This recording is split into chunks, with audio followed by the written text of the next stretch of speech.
We have formulated a supplement called Healthy Gut Support. And part of the reason we looked at that, we looked around and there's all kinds of stuff available for the gut, right? There's like all kinds. And so we looked around, what's missing from all of this stuff? And it was like a combination that you could put together and have something that will help the digestion. So we have the betaine that helps the acid in the stomach, and then the enzymes to help digest the food properly, and then a prebiotic to help good bacteria grow, and then a probiotic, which is the actual bacteria.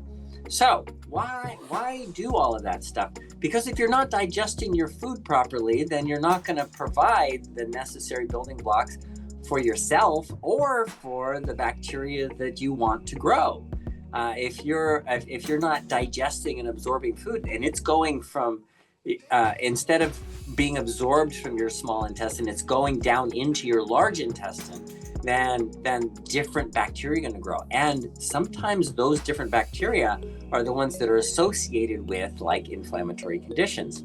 So think about it. Think about probiotics this way. Human beings used to eat probiotics all the time. Like everything they ate was filled with probiotics. Why? Because they didn't know. So if you think about back before the 1800s, what did they know about bacteria?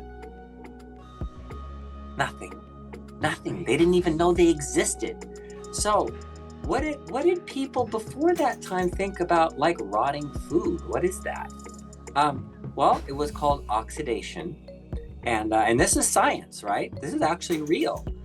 Where the proteins, fats, carbohydrates are being broken down because there's oxygen in the air, and the oxygen in the air is reacting with the proteins and stuff, and it's getting oxidized, so it's breaking down, and it breaks down all by itself because because the oxygen is in the air, it's always there around us, and then when they exclude the oxygen, if they can something, for example, and put it in something that had no oxygen, it didn't spoil, at least not as fast. So they go, aha, see, it works.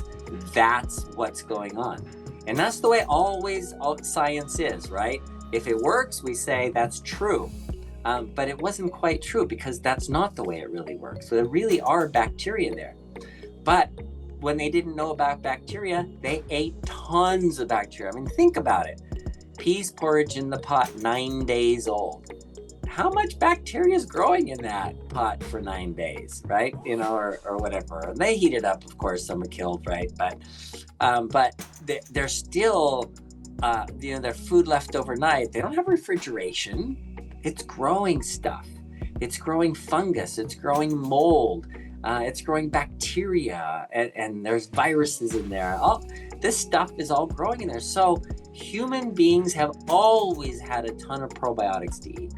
So having said that, I think there's some value to having probiotics. I just think there's some value to it. What kinds?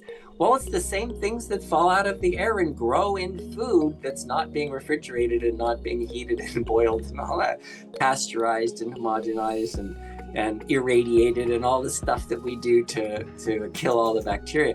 When the bacteria aren't killed, what's growing? Lactobacillus. And it turns out that is actually, studies show that that's actually a real thing, that's helpful for making things in our intestines that decrease inflammation, that lower our risk of getting Alzheimer's disease and inflammatory conditions and autoimmune diseases and all that stuff. So yes, I think there's value in probiotics.